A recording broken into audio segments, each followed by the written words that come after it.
Sometimes life doesn't break your heart with thunder, it does it quietly, through the people you once believed would never hurt you. My name is Chaterine Whitmor, and today I'd like to share with you a story not just of betrayal, but of painful clarity, quiet resilience, and the healing that follows truth. My story begins in the charming town of Bath, where the days often smell of rain and lavender, and the tea houses are filled with whispers and clinking cups. I was in my early 40s, then poised, content, and not the kind of woman who expected drama. But life, as it often does, surprised me. At the heart of it was my closest companion, Annabelle Moore. We'd known each other for over a decade. She was more than a friend, she was family. We shared holidays, heartaches, even recipes. If I bought a new book, she read it first. If she had a secret, I was the keeper. We were inseparable. Then came Jonathan Blake. He was a lecturer in the local university witty, well-read and disarmingly charming. I met him at a gallery opening. He stood in front of a Turner painting and said, "It looks like the sky itself is in mourning." I smiled. He noticed. One coffee turned into many. Before long, we were something. A tender, hopeful something. Naturally, I introduced him to Annabelle. I trusted her with everything. Why not this? She was warm to him. A little too warm, perhaps. But I ignored it. I chose grace over suspicion. That was my mistake.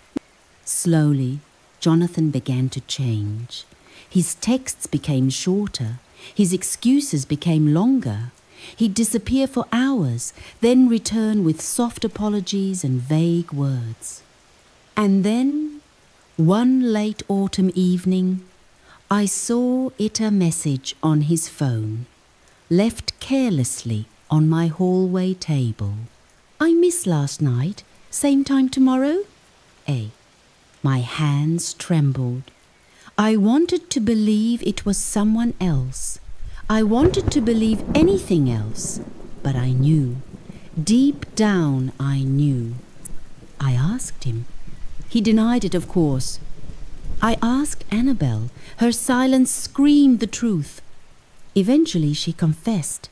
"It just happened," she said. "He said he was falling for me."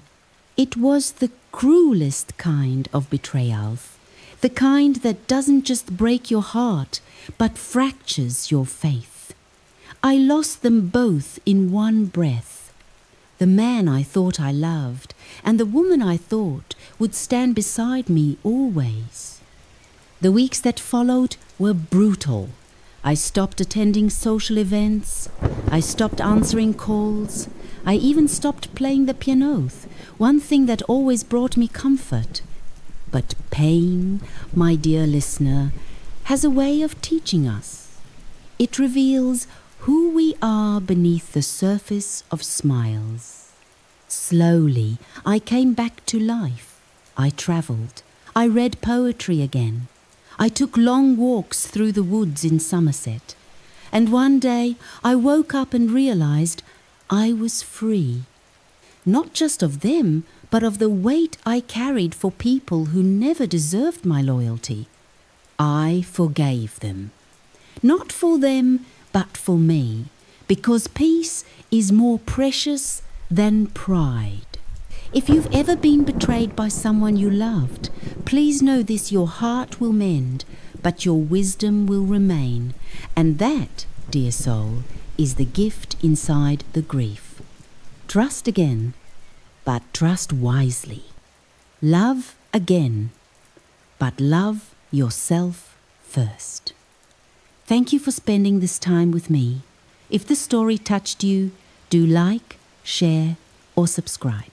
And remember, elegance isn't just how you dress, it's how you rise.